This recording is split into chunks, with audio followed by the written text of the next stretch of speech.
You're in the headlines right now. Trump. Cut the bullshit, Trump. What's going on, man? Oh, it was great letter, by the way. I read you. the letter. I really appreciate you. Came from the heart. Yeah, it was heartfelt. And, I wrote it like a second on my BlackBerry. Right. On my iPhone. But it was not about Donald to me. Chastising Donald or beating. Obviously, I don't want him to be president. He's my man for 30 years. Is he crazy? We're not friends anymore, I don't think. You're not friends anymore? Not because ever of the since letter? I said Kim Kardashian would be a better president. Because I was thinking at the time he wasn't serious. And that a celebrity, I'd rather have a compassionate, sweet celebrity. What did Kim do about Muslims? She tweeted, "I am Muslim for a day." It traveled around the world, and it embarrassed America so much that Republican Representative Peter King shut down his inquiries into innocent Muslims. So Congress shut down because Kim Kardashian tweeted out. So I just said I'd rather Kim be president, since they're both celebrity. Right. I never thought he would really be where he is now. So he was pissed about that, I think. So we weren't talking, and I don't know what type of ego he got. I know him forever, but I don't know how badly damaged his ego was over my statement. It wasn't really meant to certainly hurt him or Kim, really. Kim's my girl. She's the one who stopped the Muslim inquiries, and he has been nothing but nice to my family. But I was just making a statement, but it really rang a bell, and it traveled, and I'm sure it hurt his feelings and whatever. And so I ain't really fuck with him since. But now the statements he's making, I did say they were divisive. Yes. About Latinos, it was very divisive. And, I always said it was just Trump. Somebody wrote recently, and I called him, because I like to keep a good relationship with every black blog. Not gossip necessarily. I mean, like Black The Root. Right. Or, Black World. Or things that are reporting to the black community about issues that matter. And they wrote, "Why would I have a friend like him?" Yeah, I read that piece. It said you need to choose better friends. No, well, if I had better friends, then I wouldn't have got Governor Pataki to sign the bill to let thousands of niggas out of jail, would I? If I wasn't his man. If I wasn't Cuomo's man, then he wouldn't have signed the bill recently for the executive order to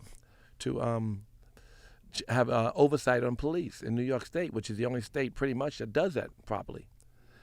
So if the next Eric Garner come along, you choke out Eric Garner, you're getting indicted. Eric Snyder's going to indict you. It ain't going to be the police policing the police in New York in that kind of case. So I'm friends with Roger Ailes. He's the head of Fox News. He asked me crazy shit. Yo, every rapper is a black Muslim? I said, no, nigga.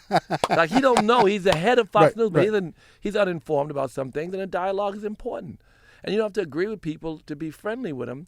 And even to like them. I had dinner with Bill O'Reilly probably 10 times, not always on purpose. But Bill seems like a reasonable dude, though, man. He's much more reasonable than he lets. Hannity is a dummy. Right. He's not smart. But Bill O'Reilly has an opinion, and a good argument. In some cases. Some cases seem a little crazy, but a good argument. He thinks I'm crazy when I say that 100 billion animals born into suffering, made to be born through factory practices, including rape, and the growth hormones and the poison and all that goes into it. But just the fact that they're born into such suffering, and then they're made to destroy the planet and poison the people, that it's the worst karmic disaster in the history of the world. I say that's what they said. Well, how can you say that? Because it's a karmic disaster. And everybody's like, they ignore it, right? Because they don't understand it. 100 billion animals. Your niggas can't kill a roach. Motherfuckers can't choke a bird. If a little chickie was here, would you choke that motherfucker? Would you be able to do it blind with no thinking? You probably bitch out, right? And you's a hood nigga, right? Yeah, but you wouldn't want to just squeeze a little chicken until the neck popped, would you? Nah, I wouldn't do no shit like that though. But you eat chicken. Nah, I don't eat chicken. I'm trying to do. Since when? I'm trying to do yoga. Since Russell walked in? Since the last time you went to show me, I'm trying to change my life. Nigga, when's the last time you had chicken? Listen, don't worry about that, brother, man. But the point I'm making is that you really don't follow your footprint to where it takes you. You don't want to. Right. So little things like that, Bill, he doesn't get that. But he gets other stuff. His daughter's a liberal. I love his daughter. Like, I had dinner with him and his daughter. At least twice I've been seated at a table with him and his daughter. I brought his daughter up on the show. He got mad. He got real mad. But going back, I get along with everybody. The point is, right. And Donald is a fun person. You've known him. I've known him for 30 years. What kind of cat is he before all of this shit? First of all, he's a Democrat. Right. What do you mean that by means a lot. What do you mean by that? Well, he had been a Democrat, and here's the thing about it. he might look. He's not controlled.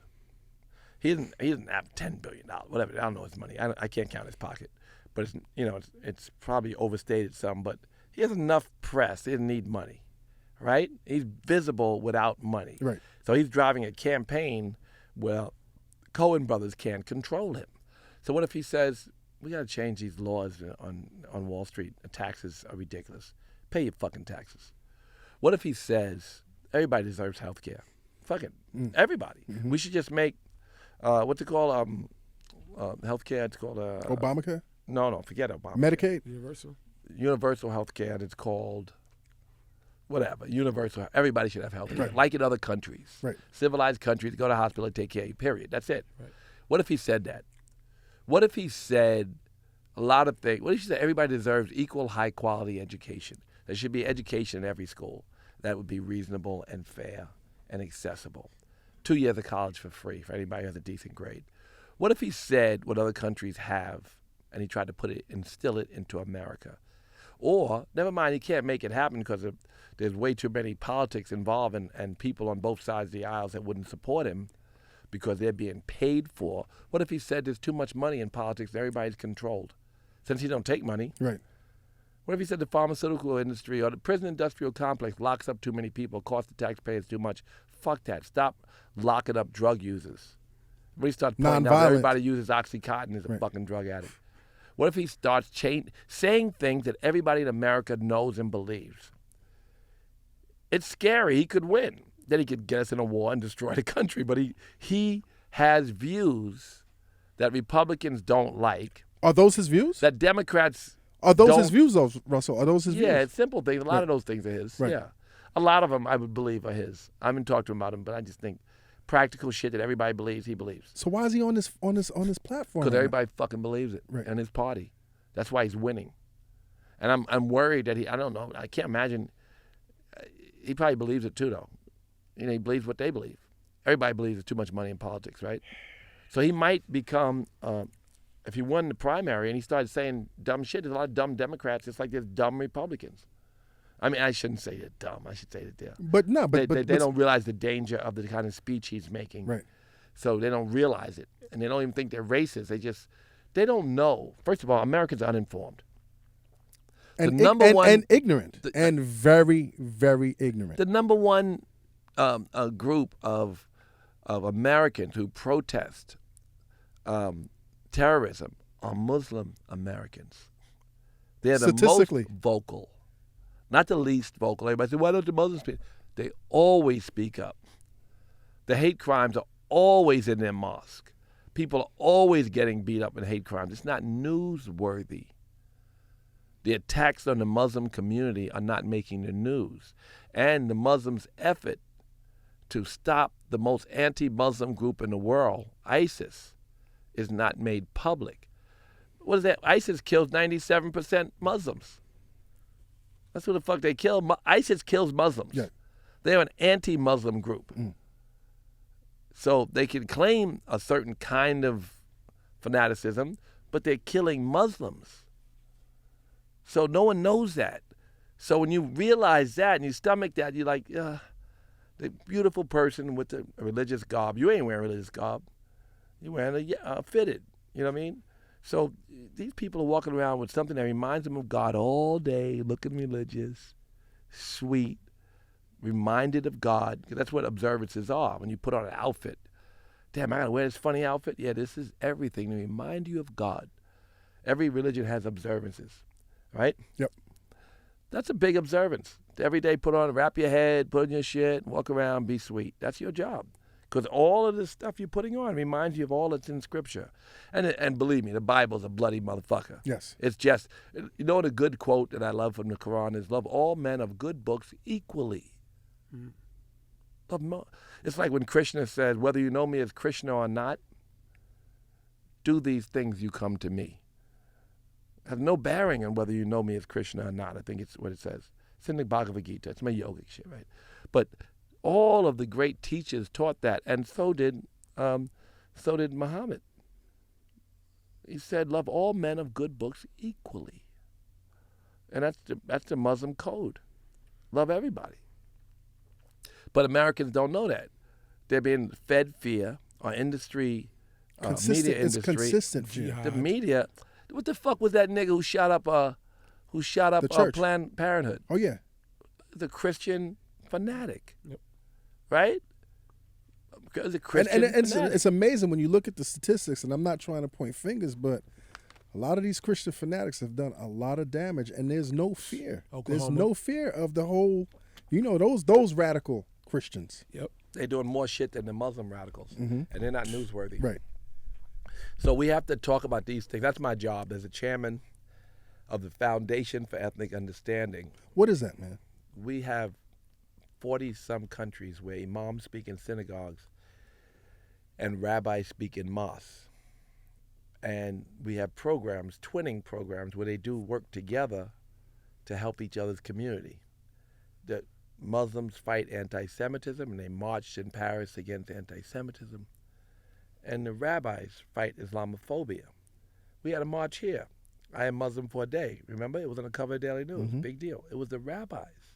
My organization, I'm the chairman, and a bunch of us rabbis, I'm not a rabbi, but a bunch of us rabbis, got together with a few imams, mostly it was the Jews, who got together, and I used social media. And like I said, when Kim finally tweeted it, and everybody tweeted, I'm Muslim today, in unison with the Muslim community. And they shut the Congress down. They shut that shit down. It was a remember Keith Ellison was on TV crying and shit? Yep. That hearing, that inquiry, was very much like McCarthyism, if you know what I'm. Yep. So it was really a horrible moment in American history, and they shut it down. Kim Kardashian shut it down. So are we reverting, man? It seems like we're reverting again to the days of It's always a McCarthyism cycle of or the same witch hunts negative and the whole behavior. nine. We don't right. never. We move forward a little bit, but then Right. we got moments where we slip back. Now, And yeah, we're reverting to so much fear, and fear of Muslims. Oh, Islamophobia. fear of people that are different. Yeah, but fear they of blacks. Fear of blacks is at an all-time high right now. Oh yeah, they scared of niggas. Yeah. So you my gotta- thing is this, Russell. No matter who's in office, no matter what we do, and you would understand this, shit won't change unless America decides Yeah, to change. that's like, hey, look, but America's changing now. The real truth is when Trump said, I saw his speech, the one that I commented on because I had read the transcript, Right. and I saw the way he said it and the way the crowd reacted. That was amazing. That shit is scary, man. That shit is like Hitler all over again, man. Yeah, it is, and the comparisons to Hitler are many.